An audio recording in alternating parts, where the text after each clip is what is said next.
Hi, I'm Donna from Avoca, and in this set of tutorials we'll be going over the texturing of our character.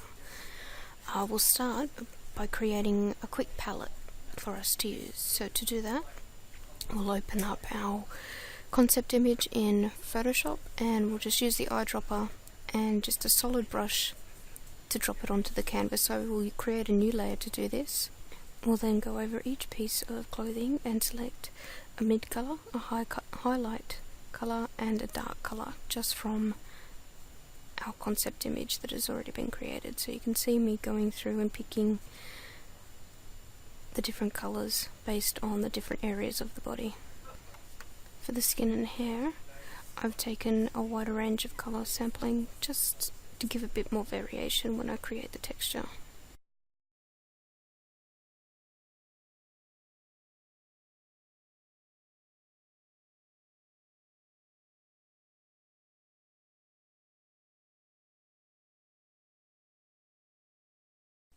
Once we have our palette complete, before we get started on actually painting our texture, we need to render out our normal maps.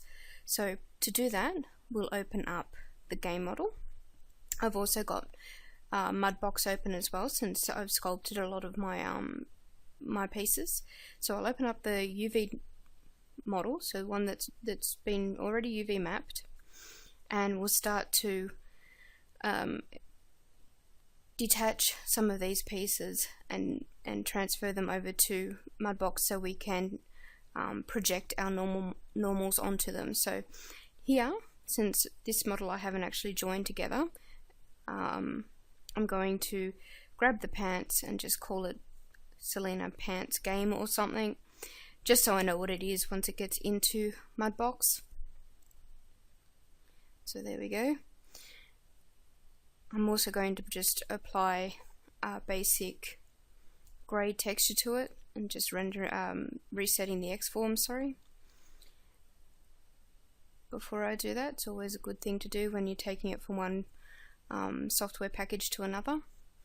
Once that's done, I will apply just one of the default grey textures.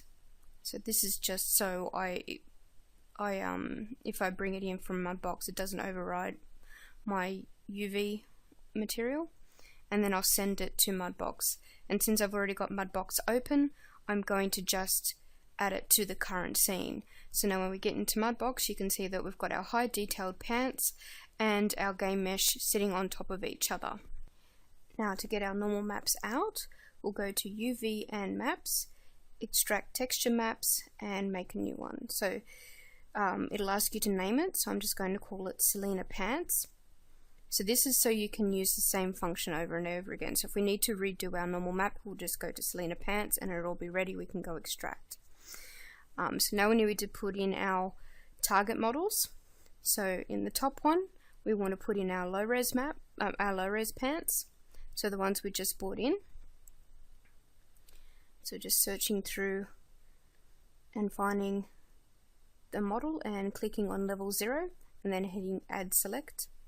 So you can see that come into the little box there, and we'll do for the source model, it's obviously going to be our high res. So this time we want to pick the highest level, so level 7 on mine, and hit add selected. So then if we look through the rest of these settings, we want to obviously make sure that we've got our compatibility with 3D Studio Max. Our map type is a texture, we're not setting out a ptext at the moment, and then we need to obviously set our file name and where we're going to save it. So just clicking on the 3 dots and navigating to where you want to save it, and then I'm just going to save over the one that I've got here. So I've just called it Selena Pants Normal. You'll need to adhere to whatever naming convention you're given. And then I'm going to make sure the image size is correct as well, since for the body we've got a 4096 texture size. I made sure that I've got that in there, so just making sure everything else is set. Once that is done, we can go down to the bottom and making sure preview as normal is checked. You can also see that we've got a search distance here. Now this will come in handy later, but at the moment I'm going to leave it as best guess. So once I'm happy, I'll hit extract. It'll think about it for a second. I don't think it'll take too long, so I'll just leave this up here for now. There we go. And once it's done, you can hit close and it'll show up in our viewport with the normal. See, so okay. With the normal map applied to the low res mesh. So if I close this and I close this one and turn off the high res model, you can see that our low res model now has the normal map applied. So Mudbox does this automatically for us. It doesn't show up brilliantly, but you can also see here in the center of the leg that there is a black line. Now this is because the search distance that was on the extraction settings was too far away, so it's basically trying to see, it's looking at the other leg and trying to project it onto the same leg, so it's kind of crossing over. To fix that, I'll save first, and we can just go back up into UV maps, go to extract settings and select Selena Pants, make sure it's normal map, and we can change the search distance. Now you may need to do this a couple of times to get it right. You're making sure that everything looks nice and smooth, not smooth, but you're looking for little black spots or areas that look like it's trying to project other parts of the pants on top of each other. So usually where it's close together, like the legs around the crotch, if you had, maybe if you were doing the shirt and the pants together, you might get some areas of the shirt projecting onto the pants. But you can see this time that there is less overlapping on the inside of the thigh there. So I'm going to do this a couple more times to get it right, so we may just speed this up a little bit.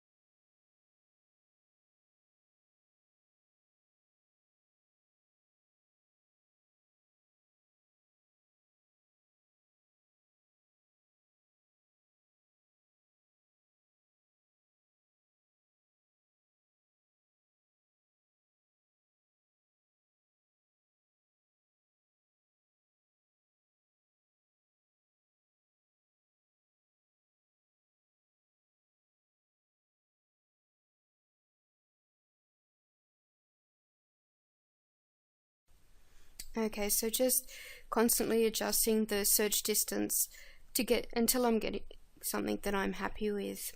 So now that I'm happy with that, I'm going to go and open up the map in Photoshop. So just browsing to the area that I saved the map into and opening it in Photoshop and having a look and making sure that everything is looking pretty good. So I can see there is a little bit of a bad projection around the crotch area, but it's not much and I'm not going to worry about it. For the sake of this tutorial, I'm going to leave it as it is. So with that one done, now that I'm happy with that, I can move on with the boot. The boot will be done in the same manner as the pants, so going back into Max, selecting the boot and sending it to Mudbox. So in this case I've forgotten to apply the grey texture, but like I said, that's not really a big problem. That's just something that I like to do in case the texture I have applied gets overwritten. Okay, so it's just the same as the pants, setting up the extraction map. This time going new, so I don't want to use the Selena pants, so I want to create a new one for the boot, and setting up the settings the same way as I did with the pants. And again, when I open up in Photoshop, I can see what it's looking like. And I'm happy with that, so I can even put them together. So if I select the boot and inverse my selection by going selection inverse and then hitting backspace or delete, I can get rid of everything else. So yep, that's looking good. I can see how it's going to to come together in Photoshop. Okay, we can go back and we continue on with the rest of our normal map extraction. So this time the shirt, same way as before, sending our game model from Max into Mudbox and creating a new extraction map procedure. So obviously naming it Selena shirt, and I'm putting normal at the end so I know what map it is when I look at it in the file structure, and making sure that my target models are set up correctly. So my game model is in the target model and my source model is my high-res shirt, making sure the texture size is correct and that it is compatible with 3D Studio Max, and that it is displayed as a normal map. So it doesn't look all that great in Mudbox, but once we get it back in 3D Studio Max, you'll see how much detail it can add to the model.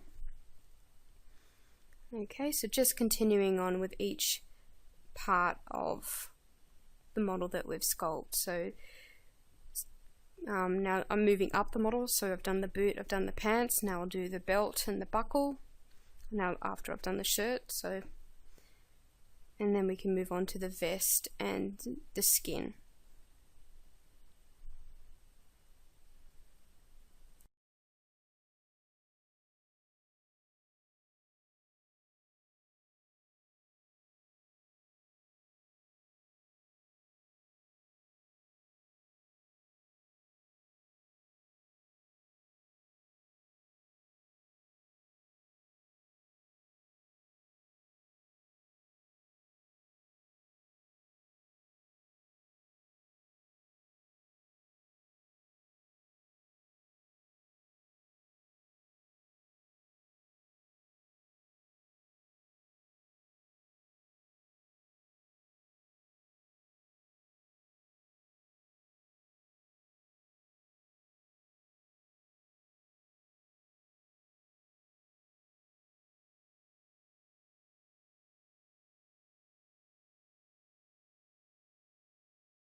Okay, for the teeth and the tongue, I'm going to do these a little bit differently. So I'm going to do these inside Max itself. So I'm just going to separate these bits first, and we'll work on one piece at a time. So the upper and lower teeth have been separated, and the tongue has as well. This is why I've also kept my high res in the file for now. So I'm going to turn off everything except for the teeth and the tongue. And I'll apply, for the high res model only, I'll apply a turbo smooth just to help smooth out the edges a little bit more. Just a couple of, just one turbo smooth, and I'll up the iterations a little bit. And I'll turn for each part of the high res model, sorry. So for the teeth, both the upper and lower teeth and the tongue. And then I'll just hide the, those parts for now. So I'm just working on the upper teeth. Okay, so now I can go to rendering, render to texture, and in the little pop-up window, I'm going to make sure I've got use existing channel on for both the object and the sub-object. I'm then going to go to project, target, modifier, and pick, and then I'll select my high res. So pick, and I'll select my, okay, I'll just rename this so I know what it is. I don't pick the same, I don't want to pick the lower one. And that'll put a cage on it. So that blue mess that you can see in the viewport is the cage. So if we go over into the modifier tab, we can go down to reset, which will give us a nice even cage, and then we can push out the cage from the model a little bit. So we don't want to go too far, because this is basically the search distance that the map is going to use when we create our model, but we also don't want to have it sitting right on top either. So now I'm just going to put in my texture size, and up the top you see I've added normal. So where it says add, click on it and you click normal, and then you can obviously set your save path as well and your file name. Obviously you only want it 24 because there's no alpha in this. So once that is done, you can hit render, just hit continue, it'll come up with that pop-up, you just go continue and it'll do a render. Now it won't look like a normal map when it renders it. You'll have to open the file in Photoshop to see the actual normal map itself. For some reason Max can't display or won't display the normal map in its render port.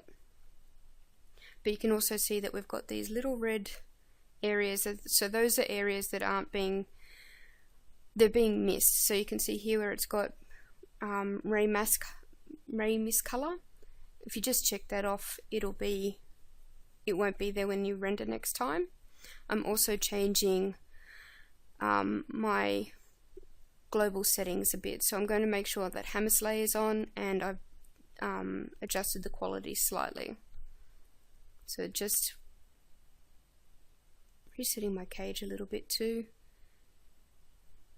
So the red marks actually show where the rays have been missed. So when it's projected, it's missed that area. So once I'm happy with that, I'll hit render again and hit OK when it asks me, you know, you sure you want to save over this? You go OK. You can still see some areas of being missed in that, where the black parts are on the teeth, but that's okay. We can fix that anyway. So I'm happy with that. We're going to use the same process for each set, so for the lower set of teeth and for the tongue as well. So now I can hide those and I can bring back the lower set of teeth, and we'll do the same process for that.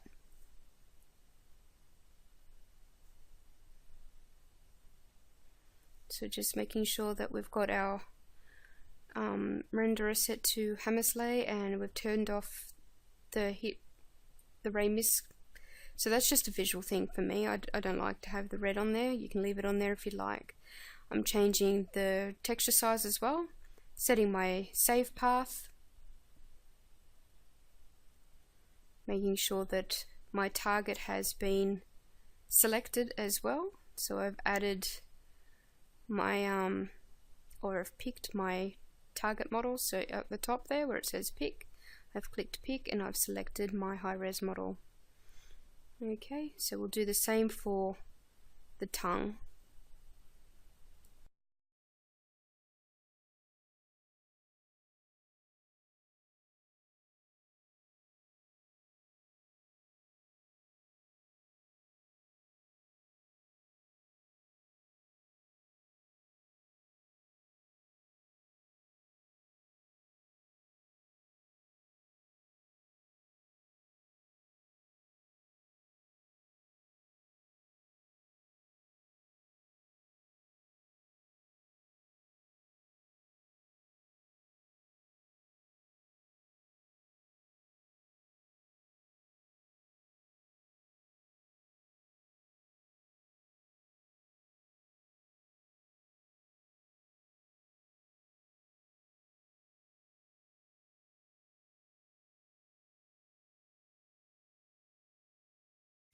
Okay, so once those are done, we can move on to projecting the rest of our character. So I'm going to start with their face. For this one, I've made sure I've deselected the ears and deleted one ear, since the ears have been mirrored. You only want to have one ear. If you have both ears on your face and you have them mirrored, same with the arm and any other mirrored sections, it'll get confused. It'll try to project both ears onto the same space, and you'll end up with this weird, strange mess. So make sure that any parts that you have mirrored, delete the mirrored object and only work with the one half. So in this case, I've deleted one ear, and so she's only got one ear on her face. I've also decided to add a little bit more detail in the lip area, so I've just gone in with the model. I've applied I've just changed the material down there, so I've just gone into material presets and selected one, and then I'm just going to start to sculpt just a few little lines using my wax brush just on the lip to give it that lip texture. So again, working from the center of the lip out and keep trying to get a curve to the line. So because there's not a lot of geometry here, I'm not going to get a nice smooth edge, but I'm going to get enough to put the detail into the lip. So again, cutting in and building up at the same time, and then smoothing back.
Okay, I'm pretty happy with that. So once I'm done there, I'm going to start, I'll project the map same as I did with the rest of the body. So going up to UV and maps, and bringing in obviously my low poly face, or turning it back on I should say, since I've already brought it in.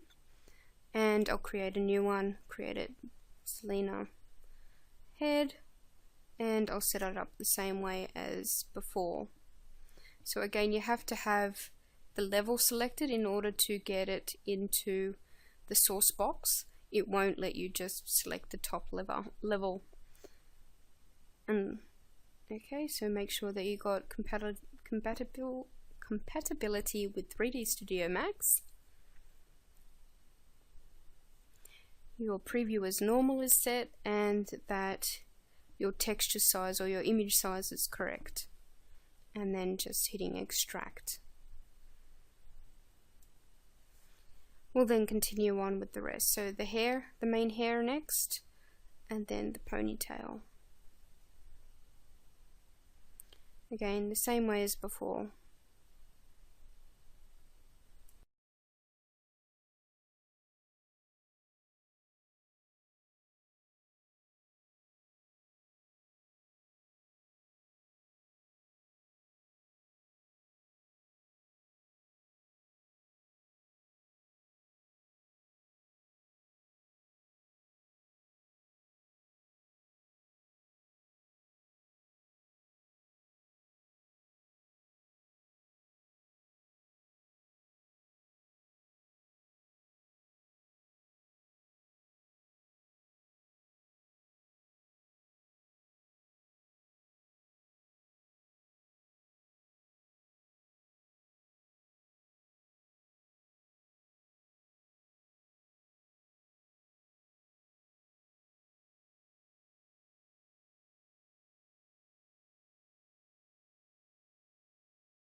Excellent. So with that done, we'll continue on with the rest in the next video.